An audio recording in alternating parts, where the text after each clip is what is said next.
Hi everyone, it's Nick. Welcome back to my channel. Okay, in today's video, we are going to be talking about de-influencing part 3. This is where I talk about things that you probably don't need in your home, because influencing is a huge business, and I'm, I guess, sort of a part of that business, and I'm gonna give you some inside intel on the world of influencing and also talk about just the home decor products that you don't need for a change. Let's get to it. But first, I have to acknowledge I have moved into my new house. And the clock isn't up yet, but it's coming. I just need to get it up. It's gonna get up this week, so you'll see it in one of the future videos. But I have moved. I'm so excited to be in my new place, done with my old apartment. It's all cleaned out and done, and here I am. I also took the opportunity, because I didn't film for a couple of weeks, to grow a beard, and let me know what you think of it, or don't. Let me talk about the beard for a sec. Do you have like, where you like maybe get a new haircut and you're like, what are the gals at the office on Monday gonna, who says gals anymore, but I do. What are the gals at the office gonna think on Monday when I show up with my new haircut? Well, now imagine that the gals at the office are like 100,000 people, and there's a comment section that's anonymous down below, and that's my life as usual. And as is always the case, I am of course not willing to listen to any constructive feedback on my appearance. That is always my long-standing position here on the channel. So let's just avoid that. But compliments of course are welcome. Actually, there was one YouTube short that came up and I already have some comments. Let me read you a couple. So we have, please keep the beard, you look great. Beard suits you. Okay, so far the feedback is positive. And of course we also have OMG, yes, scruffy daddy work, which is my personal favorite. So that's gonna be the winner as far as I'm concerned. So again, those types of comments, absolutely welcome. That's it. So I got a beard and I moved into a new house. Yeah, the beard is now my identity apparently, and I'm here now. So let's talk about de-influencing. Okay, the first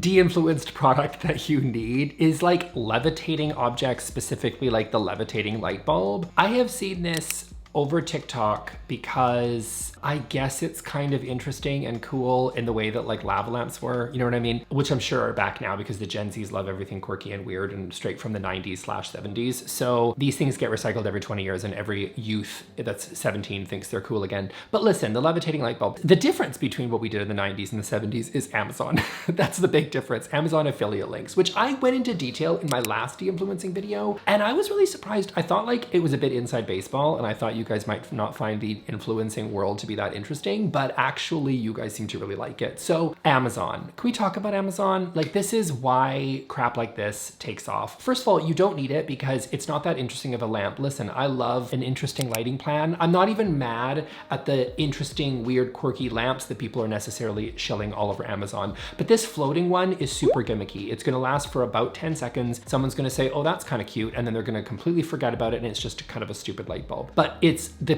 tailor-made for TikTok. You know what I mean? Because it's just weird enough that it makes you click add to cart, but it's not actually providing any functional benefit in your home really, despite obviously being an exposed bulb just floating on your desk, that makes it of any real value. And that's why I don't care for it. But let's talk about Amazon, because I mentioned before, because I thought this was interesting, right? Like, people don't realize how huge Amazon is in the influencing world. And I gotta be careful with what I say because I don't want to get kicked out of the Amazon program because I'm not stupid, but I don't mind spilling a little bit of tea. Here's what I think is kind of interesting. I looked at how much money I have made on every affiliate program that I'm a part of. Okay, so think of every time I've mentioned Crate and Barrel, a CB2, a West Elm, a Sundays, like they all have affiliate programs, okay? Not shy about it. Some don't, like Article doesn't, IKEA doesn't. People think I get paid for all those IKEA videos. I do not, but I still love them because I love IKEA, but that's fine. You know, all those little individual programs, they don't make you as much money as you think, but they all kind of pile up and it's significant, it's there, okay? I'm not even an Amazon guy. Like, I start every Amazon video probably with, I don't really like Amazon, but here we are. I think I've done 3 Amazon videos in 2.5 years. I haven't even done one this year. So I'm not an Amazon guy, okay? I usually do one around Black Friday because you're shopping, you're buying stuff for Christmas, whatever, right? So people actually do find it valuable and they click and they watch those videos, and I like making them because it's like my Amazon annual roundup, okay? But here's what's fascinating, I think. I actually added up how much money I've made from all of those affiliate programs, and it's less money than I have on Amazon. Amazon is so huge and so everywhere, and everybody buys so much stuff on Amazon that it's crazy how much you can do. And I'm not, again, an Amazon guy. If you have people that every video they're talking about Amazon all the time, no shade to them. We gotta make our money somehow, right? Like, I get it. I'm not trying to say that those creators are doing something necessarily irresponsible, but I totally understand it. I just don't do it because I like some stuff on Amazon, but I don't love everything. It's just not my content, okay? But I think people don't realize how much Amazon makes for creators, and how if you want to be an influencer, it's kind of the route to go there, which is why your chairs and your like everything is from there. Back to the levitating light bulb. This is why stuff like this goes viral, because it's kind of quirky, kind of weird, and that link in bio is really what's paying the bills on platforms like TikTok, which do not really pay their creators very much at all, unless you're like, I don't know, Addison Rae or something like that. Like most creators on TikTok, yes, they do sponsored brand deals and stuff, but well, maybe they're doing it better than I am because I don't really make any money on those platforms. Anyway, that's Amazon. You make way too much money, more than you think. Please don't kick me out of the program, Amazon, because I still do like your stuff and I'm not stupid again. And I can't tell you numbers for that reason, but you know, just trust me, it's more than everything else combined. Okay, that should give you some idea on why you see so many cheap, weird Amazon home decor products on TikTok and Instagram. Okay, next de-influencing thing you do not need, okay, is a DIY frame TV. This one bugs me. I'm actually not gonna talk about Amazon for a second. Even though, would it be an influencing video without talking about literally the gorilla in the room? I have seen so many TikToks that are like, don't waste your money, girl, on a new Samsung frame TV, or like, and I'm not, again, Samsung, I bought my TV, okay? Like Samsung has not paid me a penny to say this, okay? Like, but here's the thing.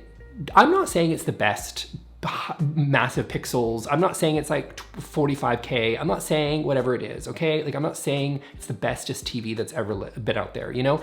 I'm not saying that. But the frame TV, and there are copycats, I just don't know the name of them. I think LG has a version. I'm sure they all have a version. I don't care. Anyway, they all have their thing. But it's the technology behind, when it's not in use, trying to make it look like a piece of art. Now, you may say it does not look like a piece of art. Great, that's your opinion. I have had people, and I've said, do you know where my TV is? And people that do not get this world are like, I don't know if you have a TV, and they literally think it is a piece of art. Some people, not all, a lot of people are like, they clock it pretty quickly. That's fine. But some people really don't know that it's a TV because it's the technology behind like making it so that it tries to mimic a piece of art. And it's more than the little piece of wood going around the frame, okay? It's more than that. So these DIY frames, everybody's like, don't waste your money on a frame TV. It's stupid, you don't need one. Take any old television and just go to Michael's. I'm gonna get some moldings, get some trim, glue it around the frame, stick it on the wall, and look at that. You've just created yourself your own frame TV.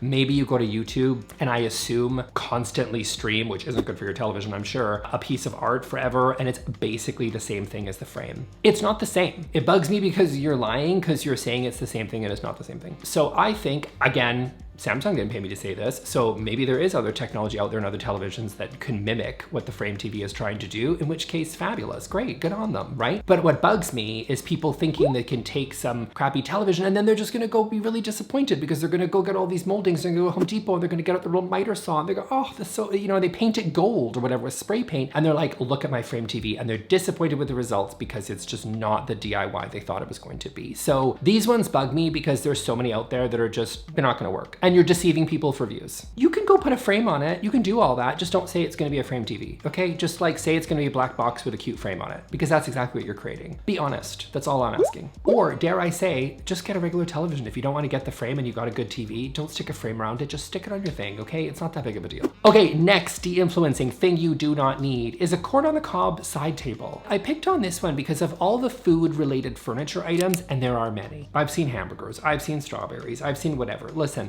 this has started, I do a series sometimes, I talk about rich people decor that needs to go, and rich people don't always have the best taste, but they do have big budgets, and that oftentimes mean they can spend money on stupid things, this being one of them. But I feel like the corn on the cob, I feel like it's moved through the price ladder, you know what I mean? Like it kind of was like really designer and probably cost like tens of thousands of dollars for some stupid sculptural corn on the cob thing, and then it's moved into Urban Outfitters, and now here we are. The problem I have with this one is it's stupid.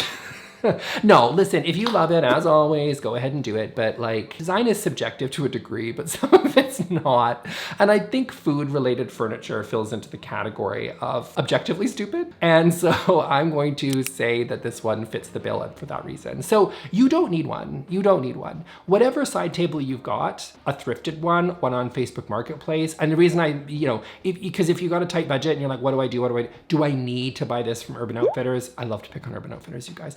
maybe you don't. I'm here to give you the confidence to say no. To say, I see you, corner on the cob side table. I see that all the other quirky postmodern peeps on TikTok have it, but I'm here to empower you to say, that's stupid. I'm just gonna get a regular side table and we're gonna work with that. Okay, and then next up on my list, and this is not home decor, but it's my channel, I can do what I want to, and that is gonna be any Stanley Cup or Stanley Cup accessory. I've had it, I've had it, I've had it. I'm done with it. I'm done with the stupid Stanley, and I'm done with the tray that is like, you've got your little M&Ms and you got your little popcorn and you got your drink in the middle and you're just throwing hamburgers in there. Like, I don't even know what you're doing. Like, you can just use plates and bowls. Let me say it again. You can just use plates and bowls. You don't need to attach everything to your ridiculous hub of a Stanley Cup that has got your whole world, your snack station around it. Is it home decor? No. Should I stay in my lane? No, because I don't want to. The Stanley Cup is was. I think we're over it. But you know, every few years a water bottle pops up and we're convinced that we have to have it, which is so fascinating because it's water. It's literally the thing that we as humans all need. And yet it becomes wrapped up in these stupid trends and they are so ridiculous, and each one more ridiculous than the next. And to be honest with you, you know what? I don't care. I'm rocking a 2017 Swell water bottle and I love it. And I'm not changing it. I won't have it. I'm not upgrading. I'm done. I'm stuck in 2017 like a good millennial, and I'm just gonna stop there with my Swell, and I'm happy with that. And I'm just gonna, you know, it fits in my cup holders, it goes where I wanna go, it's leak proof, it does the same 24-hour cold thing, and that's all I need, okay? So take your Stanley water bottle. It also looks very tippy. It's got a really narrow base and a really wide top, and that just doesn't work for me just for a water bottle in general. So I'm also just gonna call out its practicality. I've never used it. I've never had a sip out of them. I'm just purely as an uninformed observer going to say it's not a great water bottle. I said it. It needed to be said. Surely we're done with this. Okay, next up on my list is just gonna be the giant wine areas. I see you looking at the bottle of alcohol in my background thinking, this guy seems like a hypocrite. Yep, we've already been over this. I oftentimes will say things on this channel. You have to understand, if you're new here, welcome. I will say things that are absolutely going to contradict things in my own background. I do not care. I do what I say, not as I do, okay? That's what I'm saying. But here's the thing, a bottle of alcohol aside, we do need places, I think, to store wine glasses, to store your cocktail glasses, just to store your whatevers, right? Like, that's fine. I like a nice bar cabinet. That little one back there, she's a cutie, and I love my little bar cabinet, not getting rid of it. But some of these monstrosities that are out there are ridiculous. The absolute cry for help, both in terms of wanting everybody to know how much money you have and how much alcohol you drink, is going to be the wine stations under the staircase or the giant glass boxes that exist as decor in people's living and dining areas. I don't think you drink that much wine. I don't think it's an obvious like attempt to show how much wealth you have, because you have the ability right front and center so that everybody that walks into your home can see it. These glass cubes, these Apple stores in the center of your living room or dining room filled with wine to just show that you have enough money, A, to have that much wine, store that much wine, and to display that much wine. I think it's tacky. I don't think you need one. I think that some of these also, you know, these little like wine stations and bar stations and things like that, sometimes they go really, really far. Listen, we all like to entertain. Alcohol can be a part of that story, that's fine. But I think some of these are a lot of over the top. And that's really my issue with these. Oh, the fridges. Do you need, like, a wine fridge can be fine. You know, we like to chill with the wine fridge a little bit, that can be fine. But like, some of these are absolutely ridiculous. And there is also, especially if you're tight on space and you're tight on money, you do not need, again, I'm giving you permission, you can just store a couple of white wine bottles in the fridge. Okay, and I know you're like, oh, but Nick, I like to chill my white wine at like the optimal perfect temperature, and that is what this wine fridge, fine then, we can't be friends. I've already told you before, I'm in my boxed wine era, I'm done with the wine snobbery, I'm really tired of it, so just throw a couple of bottles of wine for emergency purposes in the fridge, and then get out the box for everyday use, because we're keeping it classy around here, and then you know what, like have a couple of reds on the shelf. We don't need to go crazy and to buy into this world where wine is just such this prestige around it, and therefore displaying it becomes a sign of wealth, and storing so much of it becomes a sign of wealth. I'm really tired of it. You don't need it. You don't need it. Again, I'm just giving you permission. You didn't need it, but I'm giving it to you. You do not need it. Just pull out a couple of Sauvy Bs that you put in the fridge, and that's all you need. You don't really need a whole lot more than that. And this, by the way, also pertains to bar carts. You know, the where you wheel in your bar cart when your friends come over. Girl, I'm done. I'm done. Okay, that's it for me for today, guys. Me and my beard are gonna get going here, but comment below on anything else that you see people posting on social media that you don't think that they need. And then comment below and let me know. And I'm gonna link here to my part 2. That was really popular. You guys like that. So if you like this video and you wanna hear about other crap that you don't need for your house, go check out that video and I'll see you on the next one. Thanks, bye.